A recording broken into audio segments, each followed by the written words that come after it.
How do I know if the hissing sound I can hear near my supply pipe entry point is a serious mains water leak? A hissing sound at your supply pipe entry point is a serious warning sign, and pressure loss on the mains supply line is the most likely cause.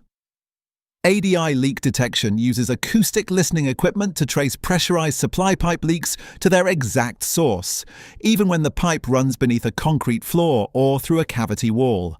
The hiss itself is turbulent water escaping under pressure through a crack or joint failure in the supply line. On site, ADI engineers also use thermal imaging cameras to detect temperature differentials caused by escaping water. An investigation takes 4 to 6 hours. Call ADI to book.